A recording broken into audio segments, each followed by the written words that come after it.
L'actualité internationale sur Prestige TV que nous démarrons au Mali où les FAMA et leurs supplétifs russes sont déjà positionnés près du village de Soumouni. Ils soupçonnent la présence de djihadistes de la Katiba Massina du Jenim, groupe de soutien à l'islam et aux musulmans liés à Al-Qaïda. Il faut dire que depuis plusieurs mois, de nombreux villages de la zone, dont celui de Soumouni, ont dû se résoudre à passer des accords avec les djihadistes afin de pouvoir circuler librement et cultiver leurs champs. Les villageois acceptent de se soumettre aux règles imposées par les djihadistes comme les obligations vestimentaires ou le versement de l'impôt. En Corée du Sud, les démantèlements de réseaux des services de renseignement nord-coréens se multiplient depuis le début de l'année 2023. De nombreux militants et syndicats sont dans le viseur des autorités pour avoir collaboré avec des espions de Pyongyang. Ces coups de filet font couler beaucoup d'encre en Corée du Sud et divisent la classe politique, car si certains jugent ces enquêtes légitimes, d'autres accusent les autorités de chercher à museler l'opposition. Bouclons rapide de survol de l'actualité internationale au Moyen-Orient où Washington, Berlin, Paris, Londres et Rome ont dénoncé dans un communiqué commun la décision d'Israël de construire près de 10 000 logements en Cisjordanie occupée ainsi que de légaliser 9 avant-postes, autrement dit des colonies sauvages et illégales, jusque-là même au regard de la loi israélienne. Les 5 pays s'opposent fermement à ces actions unilatérales qui ne font qu'accroître les tensions entre Israéliens et Palestiniens et qui nuisent aux efforts visant à parvenir à la solution négociée des deux États. xibaaru bitim réew ci seen télévision régionale de Prestige ñu daal di ko tàmbale nag foofee ca Mali soldaaru malien yi ak ñi leen di jàppale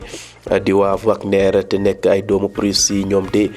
daal dinañu nag positionnu ci wetu dëkk bi ñuy wax Soumouni. ñoom nag dañoo njortu ne ay djihadiste ñoom ñoo nekk ca gox boobee djihadiste yi nga xam ne ñoo bokk ci Katiba bu Massina ak Jenim di tekki groupe de soutien à l'islam et aux musulmans te ñu bokk nag ci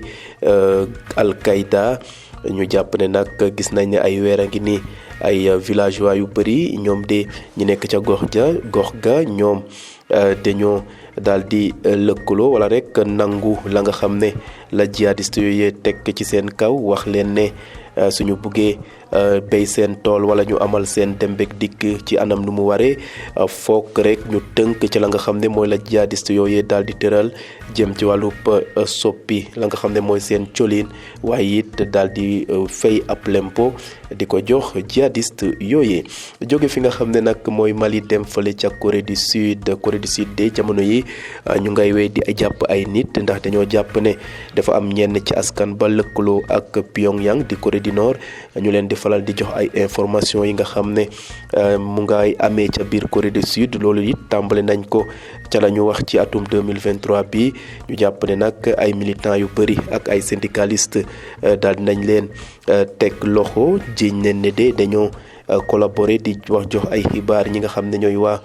Pyongyang. ña nga xam ne ñooy askan ba nekk ca Corée du Sud ñaawli nañu doxalin boobee rawatina ñi nga xam ne ñoo nekk ci langu politique bi wax ne daal jëf joojee dara wundu ko daal pour noppiloo leen rek moo tax ñuy amal ni mel waaye nag ñoom nee nañ daal loolu duñ ko nangu tey duñ ko nangu ëllëg. jeexale xibaaru bitim réew yi fële ca Moyen-Orient Washington di Amérique ak Berlin Paris Rome ak Londres ñoom ñëpp daal nañu xaatim ab communiqué ànd ci wax ne Israël la nga xam ne moom mooy tabax ay colonie te lim bayaatu lool di ay logement ca fa nga xam ne mooy Cisjordanie occupé nee nañu ànduñu ci tey ànduñ ci ëllëg na Israël bàyyi ni mel. loolu sax jaaxal ñëpp ca kaddu yi nga xam ne wala ci position bi nga xam ne ñooñee daal dinañ ko jël. ñu gis ne nag am na yeneen poste yoo xam ne israéliens yi ñu ngi koy jëmmal fa nga xam ne mooy Cisjordanie.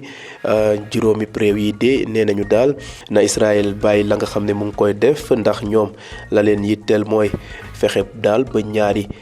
réew yooyee di Israël ak Palestine ku nekk daal di am sa réew bopp ngir jàmm dellu fa nga xam ne moom mooy Moyen-Orient.